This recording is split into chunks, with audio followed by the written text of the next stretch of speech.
Richard Rokeby is a writer and researcher with a keen interest in history, mysteries and forbidden knowledge. He served in the British Army and also the UK Police Force. He holds an advanced certificate in education, is a qualified police detective and has diplomas in criminology and ufology. He recently released a great book titled The Lights Upon the Hills about the Burton Dassett UFO events of 1923, and he's going to join us now and explain what it was all about. Hi, Richard. Hi, Dean. How are you doing? I'm well. Well, the Burton Dassett UFO events of 1923, almost 100 years have passed. So why did you decide to research that story?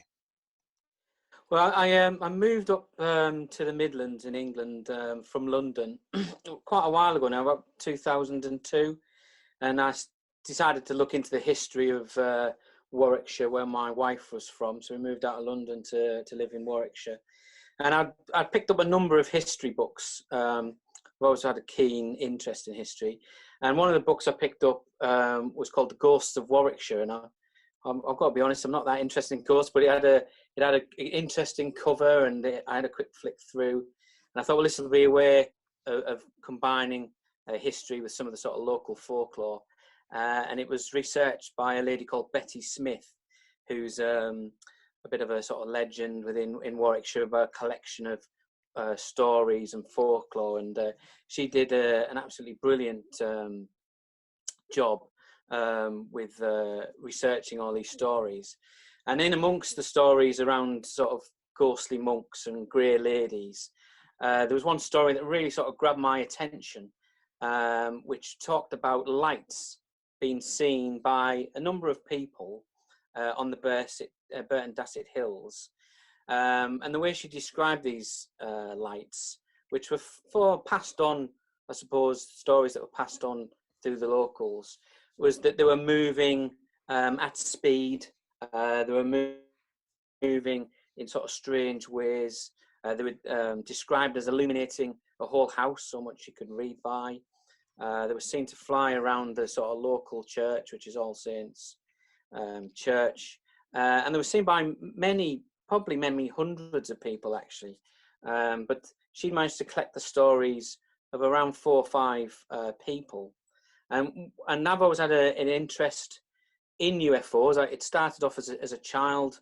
I'm a child of the 70s, so Star Wars and Close Encounters and E.T.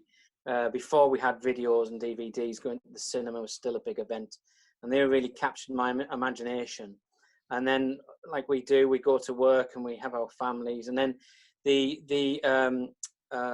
interest in UFOs and UAPs sort of came back to me later in life. And as I started to look more into it and started to catch some more TV programs and research it a bit more, that story, that ghost story from the Ghost of Warwickshire book, always sort of stayed with me. And when I came to a point where I thought, actually, I think I can do a bit of research myself, I decided, well, I will focus on that story and look at it in a bit more depth. So I looked at that story again and reread them through the eyes, looking at it as if it was a UFO event or UAP event.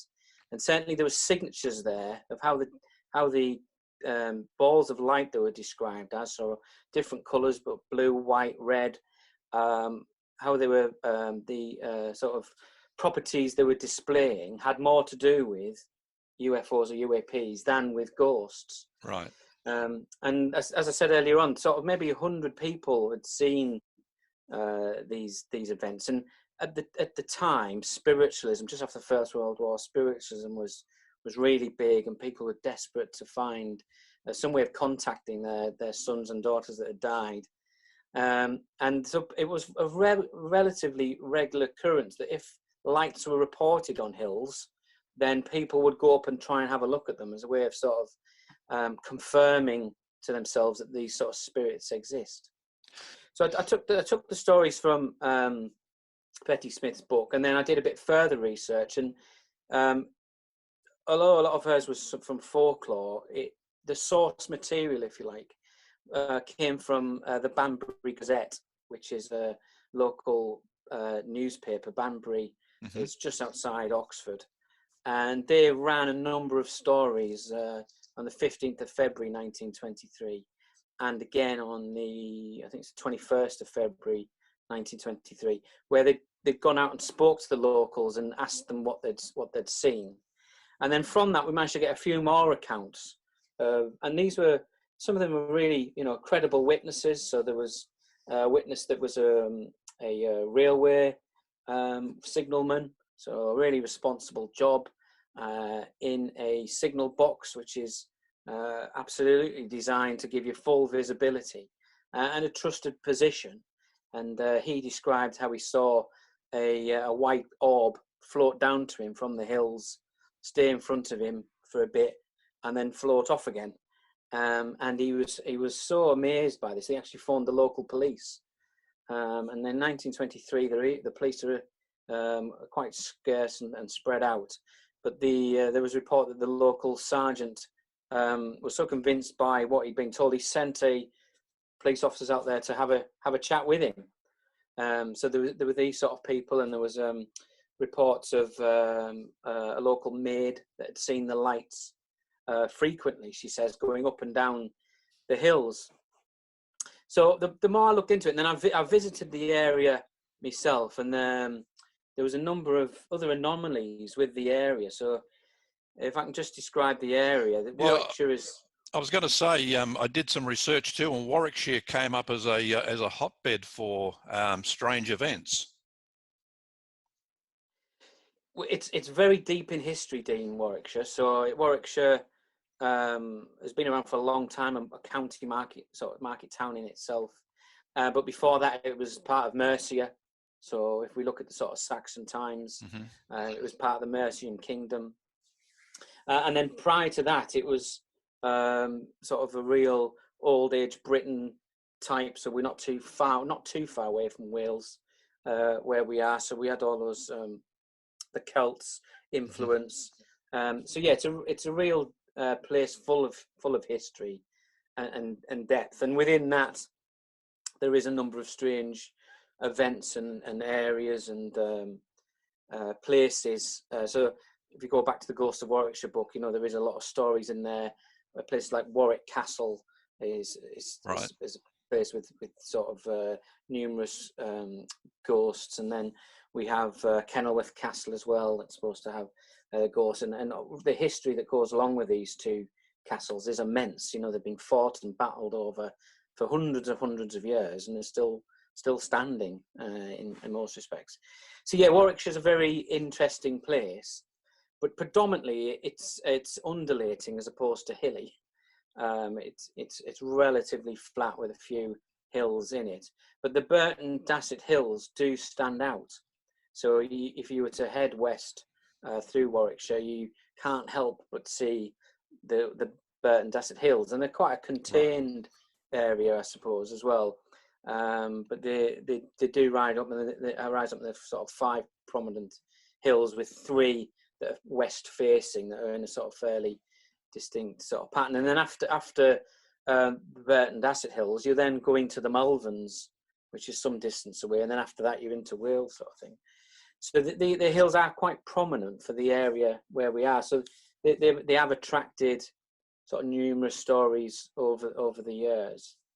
But I just felt it was a really interesting place. And when I looked at it in more detail, there was these other anomalies. So there's a military base which was actually built around about 1942, so sometime after this event.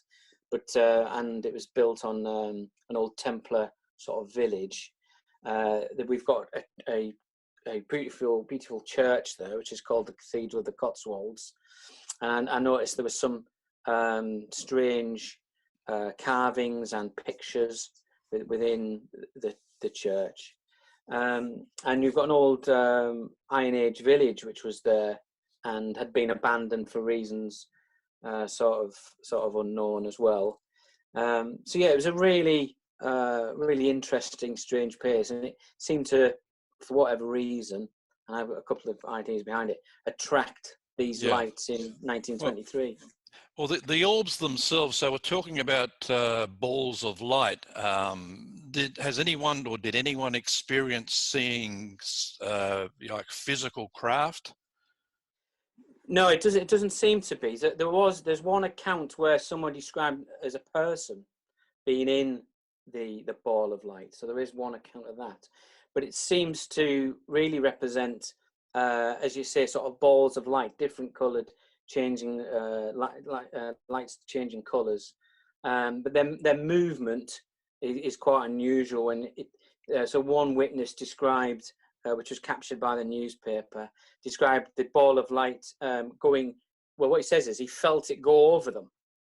So rather than just see it, he felt it go over them, which suggests there is some sort of downward pressure there, some sort of change to the atmospherics. But it does tend to be these sort of balls of light as opposed to craft. And you know, I in the book I do flit between UFOs. So you know, perhaps the people think of them more as the unidentified flying objects, perhaps the discs or the sort of spinning top shaped craft, and UAPs, which I think, you know, the unidentified aerial phenomenon, which is a more recent term, which is more to do with those light anomalies, perhaps. Yeah. So if you know, it's maybe closer to that than to UFOs. But you know, from the reports, it would seem that there is some intelligent control of them. There was a report of a motorcyclist travelling through the road. So there is a road that runs through the middle of Burton Dassett Hills, which was, you know, a bit of a weird fact. It was featured in the film Three Men and a Little Lady. Right. I haven't found out. And there is a picture of this road in some of the sort of media releases for that. But there was a motorcyclist travelling around the road when he saw a bright light travelling towards him, and he panicked, and I think the light panicked because he said it suddenly shot off into the night at speed, which to me suggests there's some sort of intelligence control there. That whatever it was didn't want to crash into this motorcyclist. And I think a lot of the accounts do describe it as people describe it as being dazzling and beautiful and amazing.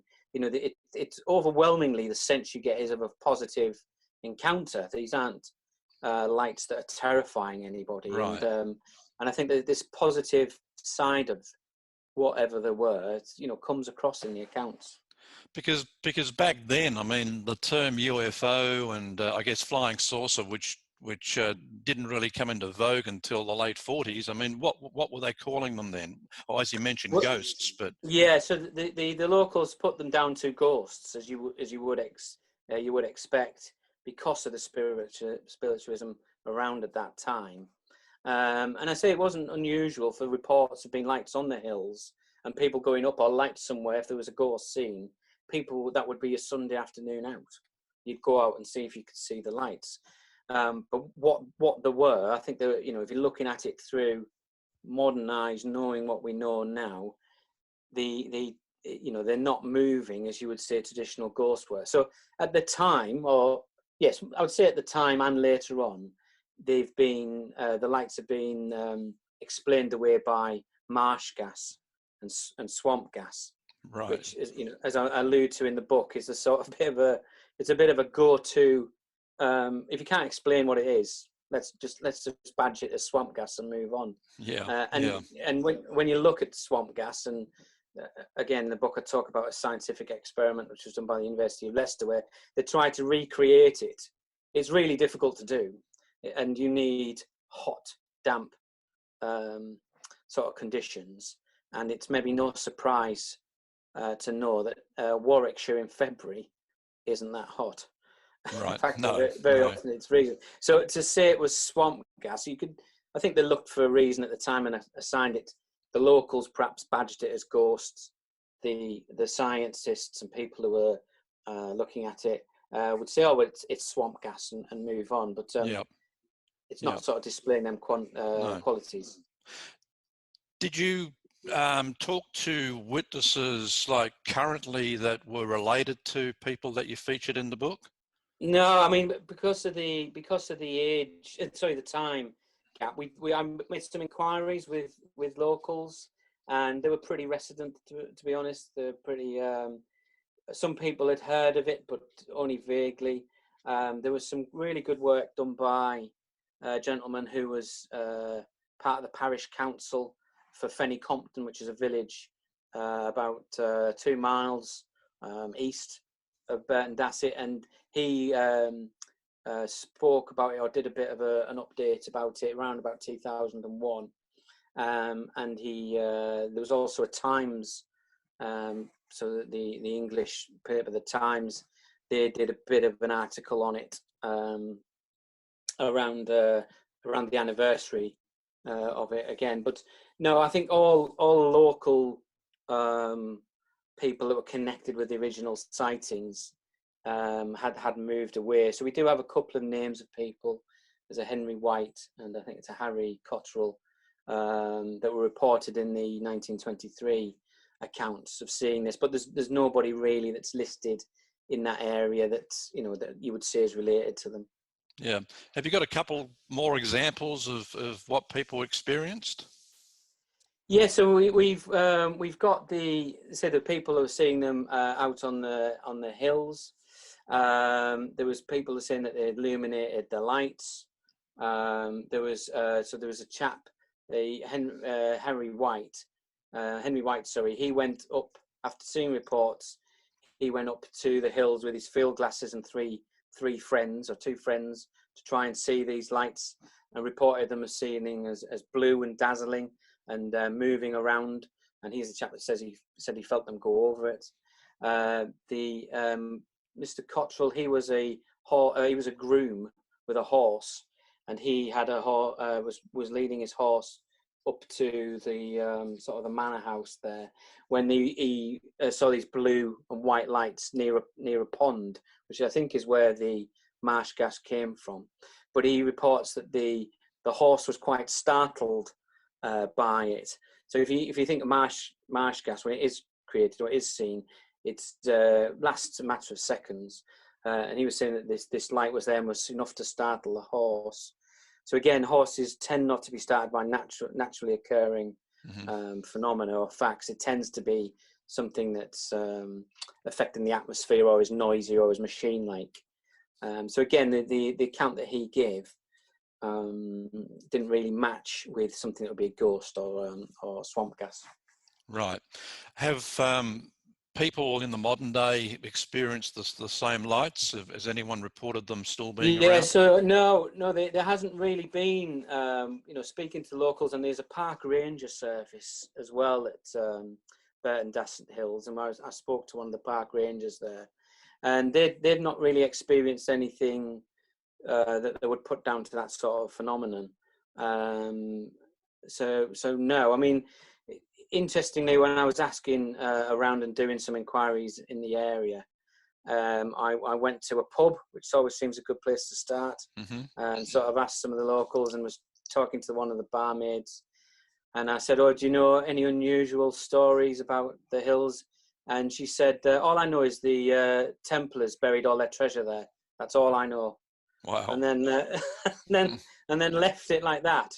So yeah, so that's there's maybe another story there, but no, in terms of recent sightings, there is a picture on the internet of what looks to be a disc-shaped object traveling at speed, which was from about, I think, 1997.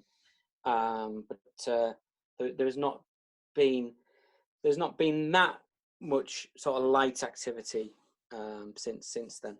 Yeah. Have other ufologists followed this particular story, or not many? Yeah, I've been really pleased, pleasantly surprised with the interest around it, and yeah, people are contacting me, and we're doing sort of shows like yourselves, just talking about the book. So I think there has been an interest because I think the unique selling point of it, if you like, is although these lights had been looked at before, I don't think they've been looked at with the view, well, are they UFO or UAP, but also the links in the area. So I've sort of tried to join the dots between the military base and the church, and the three prominent hills themselves. So I've tried to look at it holistically, I suppose, and look for those links. But there has been a lot of interest, and people have been very complimentary. So it's my first book, so that's been really pleasing. Fantastic. I find it interesting when you mentioned there was a military base nearby, but it was built there after the lights were first seen in 1923. But I just wondered whether there might be some connection with them not being seen as much anymore. Yeah, that is a good point, Dean. Yeah, it's a good point. Maybe worth exploring. I mean, the military base, MOD Kyneton, its job is to hold ammunition for the British military, and I think it holds around 60% of all UK government's ammunition. So it's a big base. It's I'd say a high profile. It's an important base, but it's directly opposite the hills. It could have something to do with it. I perhaps it's a bit more coincidence. It was built there because it's central and it's near a number of railway lines. So they need to use the railway lines to move the ammunition around the country.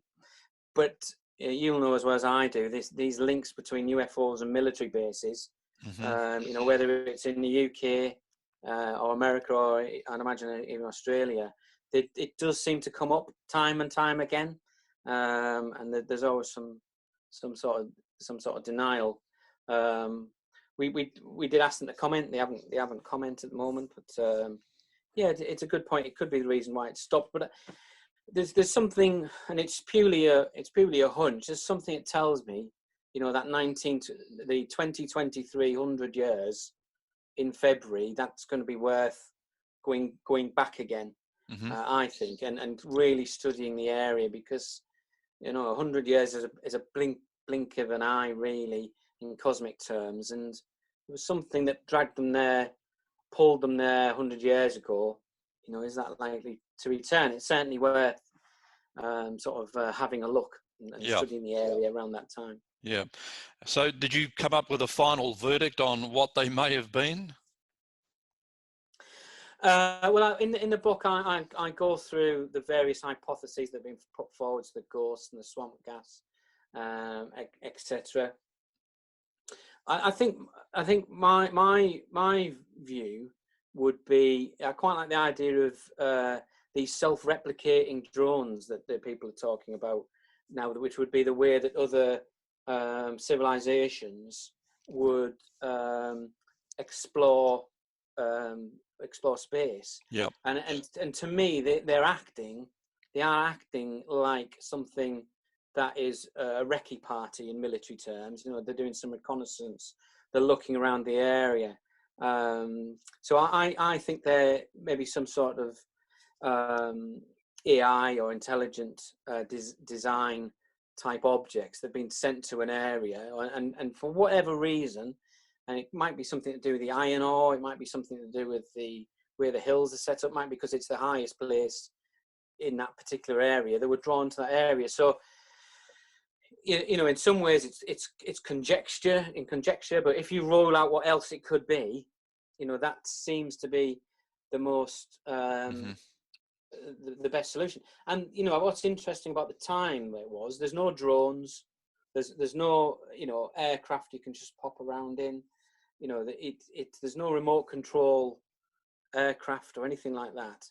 Things had been described that are flying around the skies in 1923.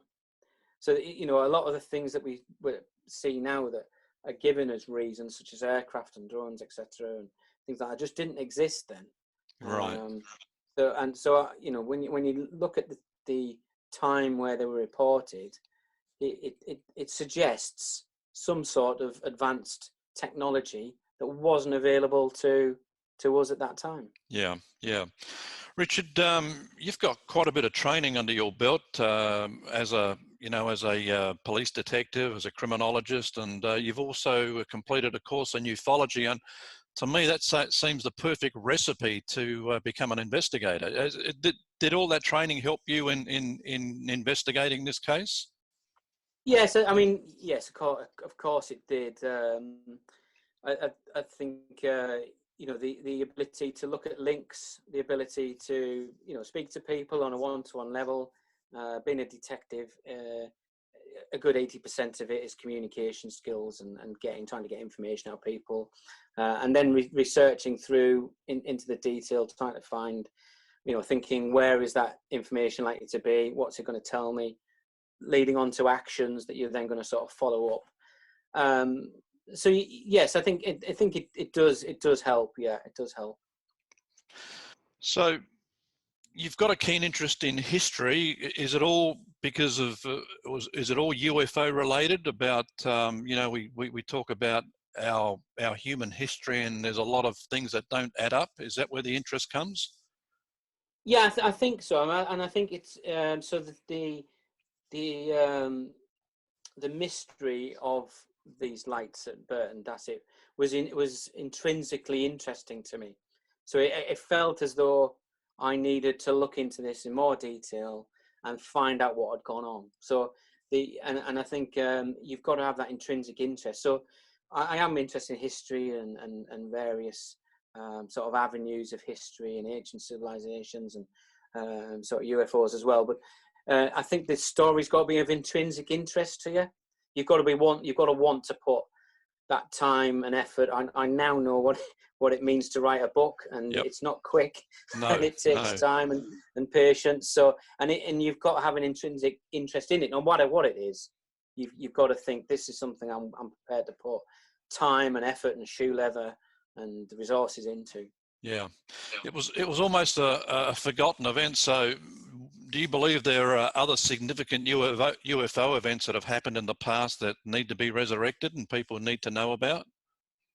Yeah, I think there is some out there. So through my research, the big one was the miracle of Fatima, of course, in Portugal, 1917. I think that was, wasn't it? So 13 was it? I think, which was looked through the context of a spiritual event, which it could well have been, but a lot of people have read into it that actually maybe it was more advanced civilizations as well. So that's one of the options. So there's sort of that event. There's a number when you look into it. So there was a couple in America, the Aurora incident, I think, where there was a disc that crashed, which I think was in Texas. Yeah, Texas. Yeah, I think it was 1893 or something like that. And then there was a couple of sightings around Hull. So Hull is a place in the north of England, quite a big industrial dock city, and there was reports there at the turn of the last century, so the 19th century, of a big moon-like object with a belt being seen over the River Humber, and then it split into 5 parts and sort of shot off. So again, the classic UAP, UFO type of event, which I think were recorded at the time, and people are now linking these to UFO events. I'm sure there is other incidents out there. Have they been reported? I haven't found anything quite like Burton Dassett, in as much as people saw a load of lights which they thought there was ghosts. I think they're probably few and far between in terms of the detail. But yeah. I'm sure there is. I mean, you'll know as well as I do, Dean. You can take UFO sightings way back if you really want to and push it. So for sure. I noticed, I mean, since I've been here in the States for, going on 14 years now, and one thing I've noticed, people in the US tend to be a little bit more, I guess, upfront and exaggerated with UFOs, whereas in the UK and to some degree also in Australia, they seem to be a bit more reserved. Is that something you find? Yeah, yes, I think it is. I think whether it's to do with the fact that America is a younger country, so they're more open to ideas, and it's a lot bigger, so they have more occurrences. I think that's probably got something to do with it. The British psyche is generally to take the mick of anything. They don't understand anything that sort of challenges them, which, it has its endearing side, but it also has a bit of a negative side as well. So yeah, so I think from what I understand, the American public are more open to what something could be that would be unusual. That said, there's some fantastic research done in the United Kingdom. People like Philip Mantle and Paul Sinclair and all these people who are, really big lights of shining lights of what can be done.